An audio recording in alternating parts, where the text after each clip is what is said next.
আজকে হিন্দুদের ঐক্য হওয়ার ডাক দিয়ে আজকে এই রামনবমী সকলের করা উচিত এবং সকলের এগিয়ে আসা উচিত।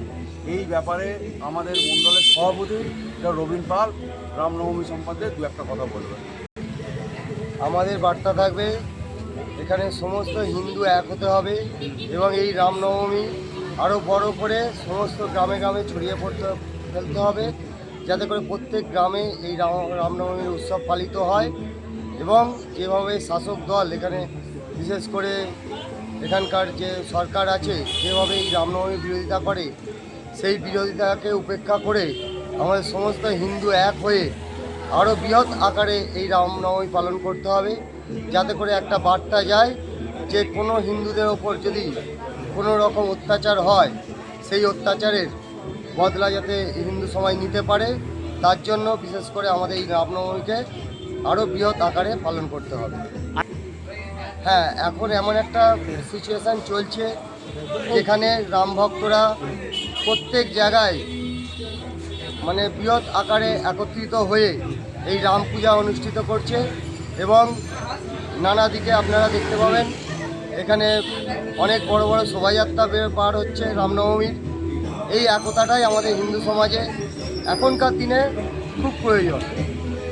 আজকে মাননীয় প্রধানমন্ত্রী নরেন্দ্র মোদী আছে বলেই আজকে আমরা নিরাপদে এই রামনবমী উৎসব পালন করতে পারছি এবং আমাদের দেশ যথেষ্ট সুরক্ষিত একটা জায়গায় আছে, আমরা সেটা সবাই ভালোভাবে বুঝতে পারছি।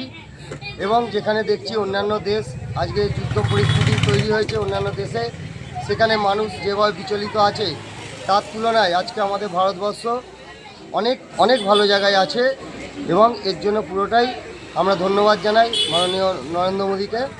এবং আমরা প্রত্যেক ভারতবাসীর কাছে আবেদন রাখছি যে আমাদের প্রধানমন্ত্রী যতদিন আছেন ততদিন আমরা সম্পূর্ণ নিরাপদ।